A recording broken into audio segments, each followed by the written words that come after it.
よくね聞かれるんですけど、聞かれたりこれええなって同業者さんからも言われるんですけど、このハンドルのねマスター周りのこのパイピングっていうのは、まあドラダもいろいろやってらっしゃるんですけど、自分でやるのがね苦手な方もいらっしゃると思います。ホームページの方には記載したんですけど、ビレットのねビレットタイプのこのステを、任意の位置、まあ任意の位置といってももうセパハンとバーハンで使ってる、これゲールスピードですね。ゲールスピードだったりブレンボだったりで、こちらは、ブレンボのコルサコルタで K ファクトリーさんのクランプキットを使ってやってます。でこちらのタイプ K ファクトリーさんのクランプキットを使うタイプでやったり、例えばゲールスピードのタンクね、タンクステーキットになるとここに取り出しがありますよね、6ミリの。でこういう角度のちょっと 3D でまっすぐじゃないんで 3D で曲げていかないといけないんで、こういう形になるんですけど、まあ曲げたパイプで大体もう角度決まってるんで、既製品みたいな形で僕らもデータ取ってるんで、こういったパイプを、販売しようかなと。まあハンドル周りのね小さなおしゃれって結構やっぱり大事なんで、目に留まるところをちょっとそういうところもねこれからは、重点的に商品展開していこうかなって思ってます。これレーサーなんですね。レーサーなんですけど、ブレーキの方はマスターカップ、マスタータンクの方がこの大きいタイプですね。レースなんか使う人はやっぱりフールドのね容量を気にしますんで、やっぱり大きいタイプつけると思うんですけど、大きいタイプの時はこういう形状、小さいタイプの時はこういう形状みたいな形で、まあストリートの場合はねちっちゃくても大きくても自己責任でどちらでもいいんですけど、例えば効力とかも枠までの容量という面では容量があった方が湧きにくいので、レースとかハードめに走られる方はやっぱり大きいタンクの方がいいと思います。ストリートオンリーでそんなにガンガン走らねえよっていう方だったらこのちっちゃい方のねタンクでもいいと思います。でタンクについてはゲールスピードブレンボってあるんですけど、当店でゲールスピードを推奨してます。というのがこの大きい方も小さい方のタンクも、取り出しの位置がね自由に自在に設定できるんで、ぐるぐるっとこの口がこのクランプで、締めたり緩めたりすることによって回るんで、取り出しに対してね無理のない角度が設定できます。この大きい方もそうなんです。でブレンボの場合は位置が決まってるんで、どうしてもその位置でしか固定できないんで、自在な自由な角度が必要な取り回しの時は、ゲールスピードの方がいいんじゃないかなと思います。でブレンボの方の利点でいうと、ゲールスピードさんのこのタンクよりブレンボのタンクの方が透明度が高いです。だからよりビジュアルを上げたい時はブレンボさんのタンクがいいと思います。タンクステのね話から、先行しましたが、冬はね特にまた今度レバータッチを気にされるお客さんが多いです。なぜかというとね、やっぱり冬は余計にナーバスになりますよね。寒いし指はかじかんでるし、路面温度も低いんでタイヤもなかなかぬくもらないと。でちょっとブレーキかけるとちょっと不安な挙動が出るとかいう形が冬は特に出やすいんで、冬こそマスターを、バージョンアップしたり、自分の好みの設定、例えばついてるものをセットアップするだけで調整しろがあるマスターだと自分の好みに調整することができます。で、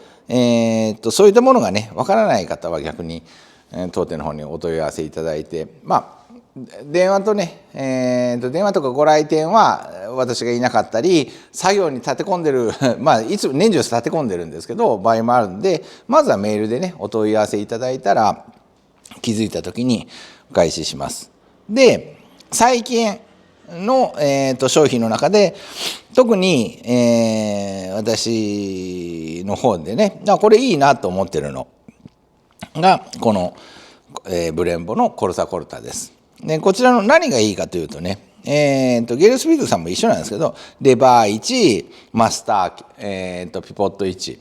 でレバー比っていうのは変えれるんですけど、初期のね立ち上がりのブレーキのフィーリングをさらにもう1点切り替えれるので、より自分の好み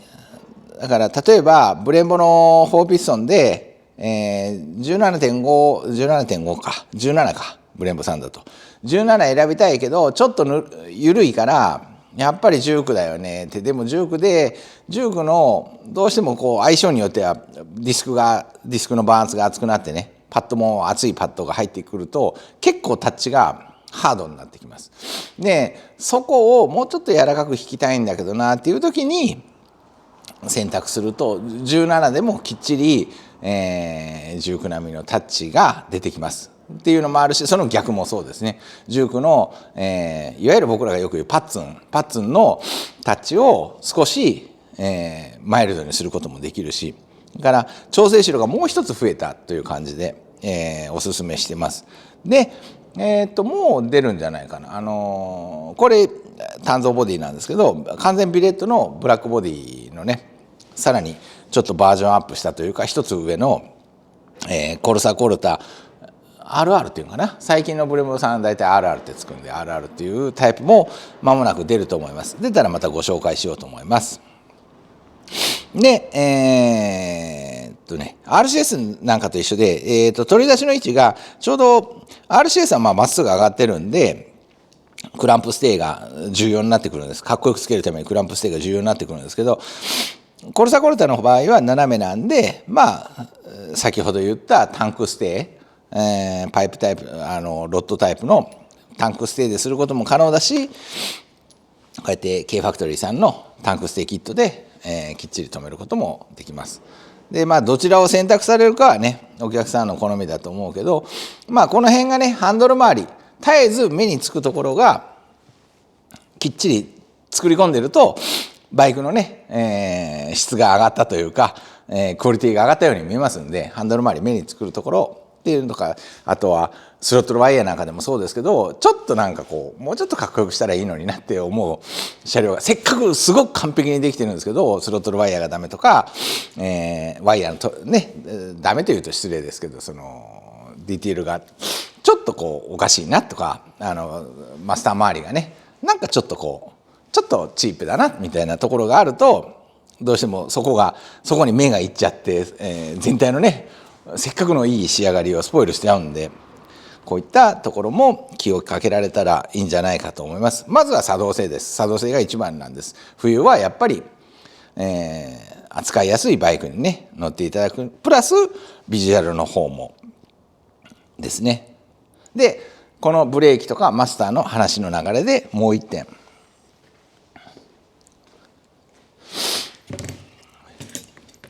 ちらね、これサンスターさんのプレミアムレーシングです。この間、これはゴルゴが使ったの。ゴルゴが、うちレイン用はプレミアムレーシングつけてるんですね。レインのホイールに。で、ホイールこう入れ替える段階の時に、ちょっとレイン用のホイールに、ドライの方を組み替えて使ったんですけど、プレミアムレーシングにしろ、例えばこの上のワークスエクスパンドにしろ、ブレンボさんのディスクにしろ、冬場のねこの時期ってどうしてもちょっとディスクとねパッドの相性でナーバスな症状が出ます。それが何かというと泣きが出るという状態です。これわかるかな。ですね、黒くなってるのがわかりますかね。ディスクの表面がねちょっと黒いのがわかるかな。で、これサーキットで走ったやつ、これストリートなんです。でストリート用ってこの黒焼けしてないんですね。いわゆる焼きが入ってる、初期の焼きが入ってる状態なんですけど、この状態になるとなかなか泣きって出なくなるんです。なんですけど、この状態だと、これワークスエクスパンドなんですけど、この状態だとやっぱりね、ワークスエクスパンドはやっぱり泣きがね少ないんです。少ないし、結構かなりね高レベルなブレーキングができるディスク、レースでも使ってます。なんですけど、これぐらいのさらっとした感じだとどうしてもちょっとねキーとかゴーとかいう感じで、指には来ないんですけど音が出るんです。で音が出るとやっぱり人間心配になるんで、大丈夫でしょうかっていうお問い合わせが最近急激に温度が冷えたんでねっていうのもあるんですけど、極論で言うとね、ディスクとパッドの関係っていうのはね、その科学的に全てが証明されてるわけではないんです。今でも各いろんなメーカーさんがいろんなテストしてるし、MotoGP でもまだブレーキカーボンディスクですよね。カーボンディスクであんなに冷却しながら、あんなプロですよね。世界の何本指かに入るプロたちでもブレーキ一つでスコーンと転がってる。でそういうブレーキのとこってどうしてもまだ解明されてないというか、やっぱり難しいんです。そのプロ中のプロが乗っても難しい範囲なんです。でその中で例えば制動がしないとかいうと、それはもう機械的な、問題なんですけど、音、やっぱり鳴音っていうんですかね、こうって言ったりキーって言ったり、こういろいろあるんです。昔のね、古いバイクなんかでね、2ピストンのちょっと古めのキャリパーって絶えずキーって電車みたいやなって言ってたのを思い出しますが、それにそこまではないけど近いような状態がやっぱり今時の4ピストンのキャリパーでも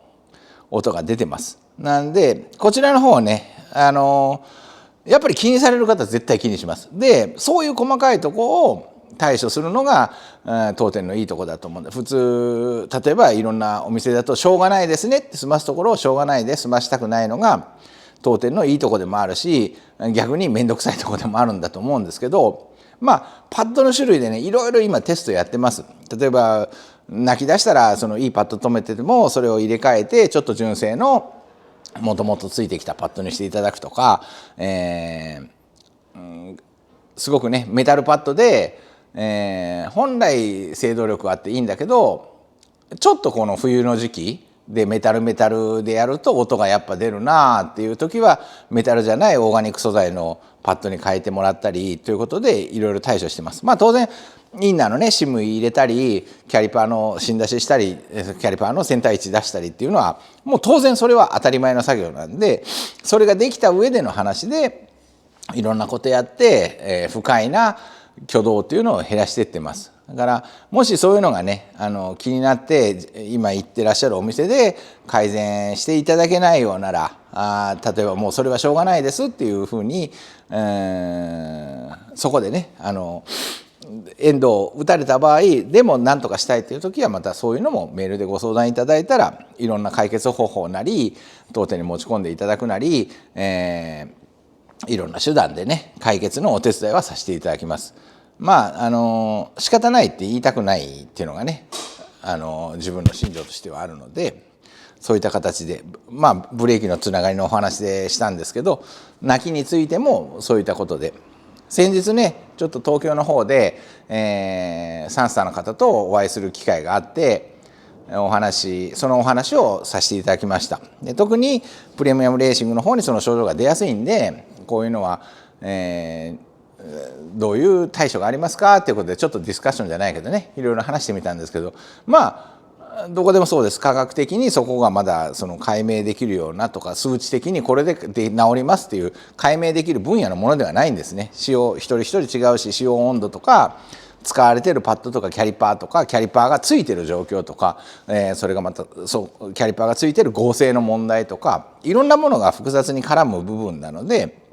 一概にこれで治りますとはいうのは言えません。今もまだ研究中ですということでね僕もお答えいただいたんで、僕らもいろんなことをメーカーさんとねブレーキのメーカーさんにいろいろとお尋ねしながらいろいろとパッドの相性なのかキャリパーの相性なのか、例えば後付けのオリジなんかのフォークがついてたらサポートの相性なのか、ホイールとの相性なのか、それともアクセルシャフトが合成があるからなのかとかね、そんなところまで含めていろいろと実験なりリサーチはやってますんで、そういう部分でお悩みなんかキーキー言うとかこういうの気持ち悪いよねとか言ってなんか解消する方法ないやろかっていう感じで、お尋ねがあればまた尋ねてみてください。で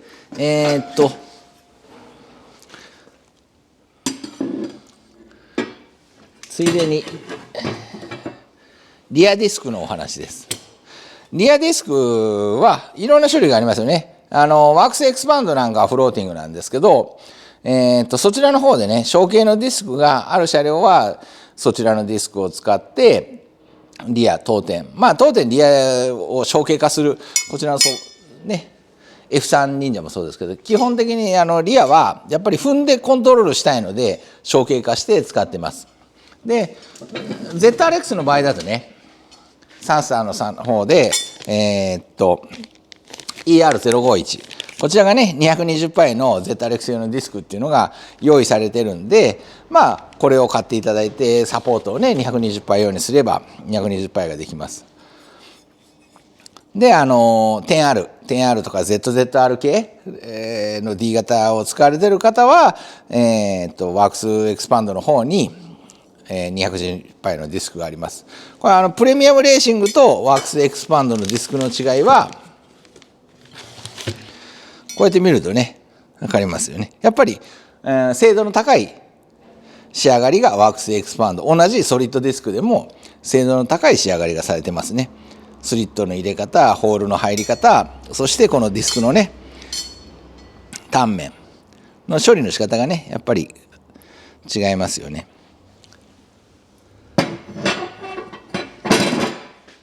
で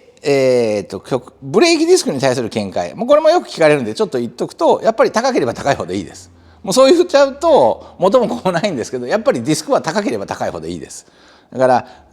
極論で言うとサンスターさんだと、完全フルオーダーでやってるオメガディスクっていうのがありますが、もうあれなんか最高ですね。よくブルドックさんなんかがね車両につけてますけど、見てももう僕つけたことないんですけど、やっぱりいい作りしてますね。とか同系列でいうとブレンボさんでいうと T ドライブ T 型のねスロットタイプのディスクっていうのはやっぱり、いい仕事をするというかいい作りをしてます。で、こちらのディスクこれ実は大分のサンタバイクさんが特注で作ってる大工用のね 220π です。大工用の 220π って設定がないんです。ただキャリパーがビレットの、ブレンボの場合2ピストンじゃないと使えないんですけど、位置の関係で。で大工用ということは ZZR1400 も ZX14R もそれから Z900RS も使える 220π のディスクです。だから、このねピッチの系統で小径化したいときはこちらのディスク、これサンタバイクさんのオリジナルでサンスター製ワークスエクスパンドですけど、サンタバイクさんのオリジナルで発売されてますんで、ご購入の場合はサンタバイクさんにお問い合わせするとこちらのディスクがあります。ちょっとねもろもろ冬対策の話でディスクの話まで行きましたが、当店のものづくりっていうのはね一点ものつけて終わりじゃなくて、それをどうセットアップしていくかっていうのと、それに対してまた今度、支障が出た時にいろんなトラブルが出たり音の問題だったり振動の問題だったり、そうですね操作フィーリングブレーキがもう極論で言ったらブレーキが緩い効かないって出た時にさあどう改善していくかで、それを乗ってるライダーみんなに合わせるんじゃなくて、そのライダーが乗りやすいように合わせていくのが当店の仕事なので、そういった部分を特に重視しながら、バイクを作ってます。で単純にパーツ交換によらないところっていうのもあるんで、量販店さんみたいなそのパーツ設定価格でポッと終わるっていうわけではなくて、どうしてもその分はコストがかかっちゃうんですけど、あなたの好みに極力もうね物理的にこれ以上は無理っていうのはやっぱり僕らでもあるんですけど、極力、好みのタッチ好みのブレーキ、そしてあなたが大事にする分音が嫌だとか振動が嫌だとか、それから、こういうディティールが嫌だとかっていうところをねあなたのわがままが聞けるショップということで、頑張ってますんで、これからもよろしくお願いします。忍者オタクの MC ジェムでした。